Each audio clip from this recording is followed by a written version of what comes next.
Всем привет! На нашем рынке становится все больше и больше качественных китайских смартфонов, которые определенно пользуются спросом. И сегодня у нас на обзоре смартфон одного из таких брендов, бренда Coolpad, который не так давно на нашем рынке, но всячески пытается себя зарекомендовать, а именно смартфон Coolpad Torino S.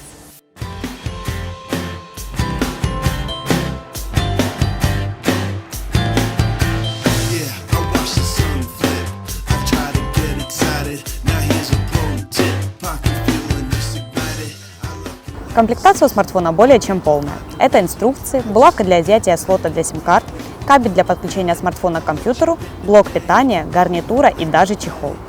По внешнему виду он мне показался очень маленьким и аккуратным.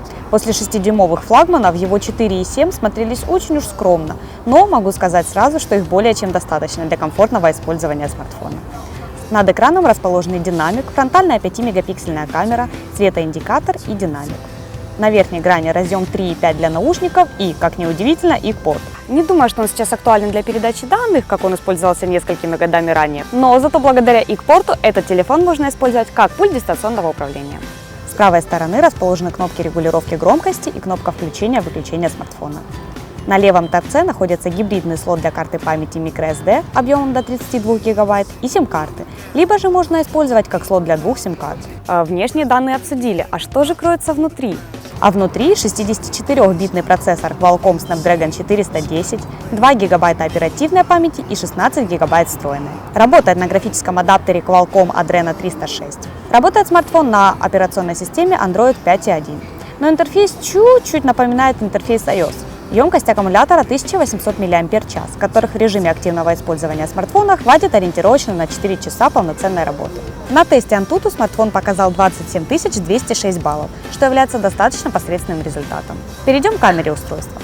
Фронтальная камера, как мы уже говорили, обладает 5-мегапиксельной матрицей. Основная камера, в свою очередь, имеет 8 мегапикселей, светосилу 2.0, LED-вспышки, геометки, распознавание лиц и запись видео в формате Full HD. Что еще порадовало в смартфоне, так это достаточно быстрый сканер отпечатка пальцев, который работает практически под любым углом, и использовать его можно не только для разблокировки устройства, но и запрограммировать каждый из 5 возможных отпечатков под открытие определенных приложений. И самый большой плюс этого смартфона – это, пожалуй, цена. Посмотреть вы можете, перейдя по ссылке в описании. По сравнению с мировыми брендами она очень уж невелика, но по сравнению с китайскими брендами телефон находится в среднем диапазоне, причем и по цене, и по характеристикам. Спасибо, что посмотрели наш обзор, ставьте палец вверх и следите за новинками с интернет-магазина Mobilaq.